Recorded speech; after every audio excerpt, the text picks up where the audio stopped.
सूर्यकोटि समप्रभ निर्विघ्नं कुरु मे देव सर्वकार्येषु सर्वदा। हमारे यहाँ तुलसी के कुंड का भी विधान है। गोल कुंडा है ऐश्वर्य देगा, चौकोर कुंडा है। आप लोग कई बार देखे होंगे किसी किसी के यहाँ चौकोर तुलसी का क्यारा होता है, कुंडा होता है, वो वंश बढ़ाता है। षडाकृति का है, वो धन देता है, संपदा देता है।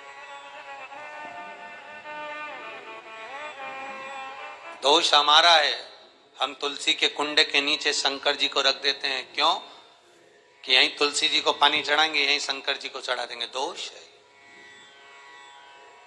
तुलसी के कुंड के नीचे हम सर्प देव को रख देते हैं, नाग देवता रख देते हैं, पानी चढ़ाएंगे, पात्री रख देते हैं। नहीं, दोष।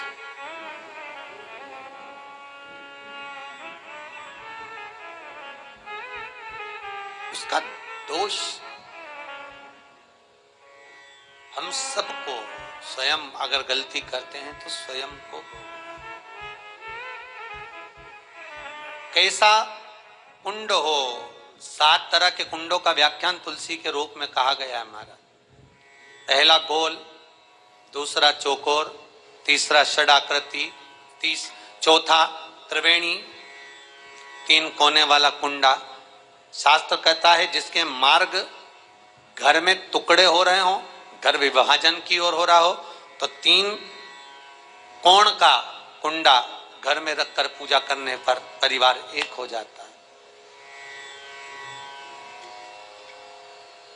5वां, गार्डन में बिना कुंडे का, बिना कुंड का जो तुलसी का पौधा रोपित होता है, बिना कुंड के एक बगीचा जैसा बो दिया जाता है, तुलसी तुलसी उत्पन्न हो जाती है। महाराज, वहां पर संपदा तो रहती है पर चिंता बहुत रहती है, टेंशन बहुत रहता। क्यों? घर के दरवाजे के बाहर इतनी सारी बगीचे में तुलसा कर दी। कोई निकल कर जा रहा था, उसने थूक दिया। कोई निकल कर जा रहा था, उसने पानी डाल दिया। कोई श्वान ने, कुत्ते ने, किसी ने, बिल्ली ने गंदगी कर दी, उसका दोष आपको लगेगा। इसलिए कुंड के अंदर तुलसा का, तो वो धन तो देगा। जो तुमने बगीचे में तुलसा लगाई है, गार्डन तुलसा का करा है, वो धन तो देगा, संपदा भी देगा, पर चिंता को बढ़ा देगा।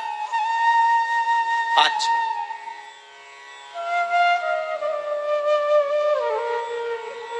महाराज। 6, तुलसी के कुंड को 3 धार पर लटका कर रखना। कई जगह पर आपने देखा होगा तुलसी का जो कुंडा होता है उसको 3 जो तार होते हैं, 3 जो चेन होती है, उस पे लटकाया जाता है।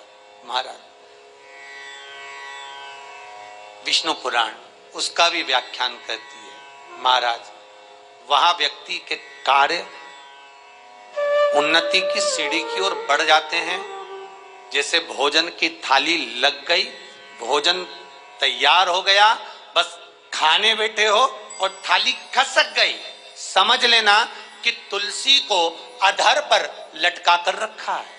इसलिए कार्य तो हो रहे हैं, बनने वाले हैं। 4 दिन बाद ये काम होने वाला है, 8 दिन बाद ये काम होने वाला है। लग रहा है कि इसमें इतना फल मिलेगा, लग रहा है इस व्यापार को करेंगे तो इतना फायदा हो जाएगा। सब कुछ करा, लाखों रुपए लगा भी दिए, थाली मालूम पड़े खसक गई, अधर लटका है।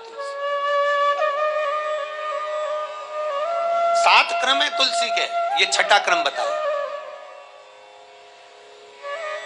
तुलसी का 7वां क्रम,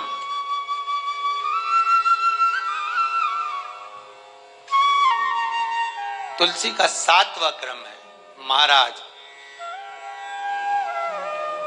तुलसी का कुंडा जैसा घर के आंगन में है, तुलसी का कुंड जैसे घर के आंगन में विराज रहा है, ऐसा ही छोटा सा कुंड भगवान के लिए रोपित करें।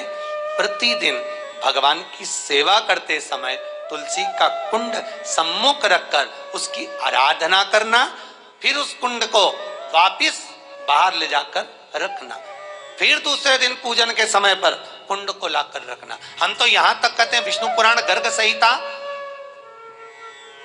कल्याण का तुलसी अंक यहां तक वर्णन करता है कि आप पूरे साल ये नहीं कर सकते तो कम से कम कार्तिक के महीने में भगवान के सामने तुलसी का छोटा कुंड, चौकोर वाला, गोल नहीं, चौकोर कुंड लाकर भगवान के सामने रखकर छोटा सा कुंड का पूजन कर कर भगवान के साथ उस कुंड को वापस बाहर विराजमान करें, फिर कल लेकर आए, फिर विराजमान करें। आप पूरे साल नहीं कर सकते तो एक महीने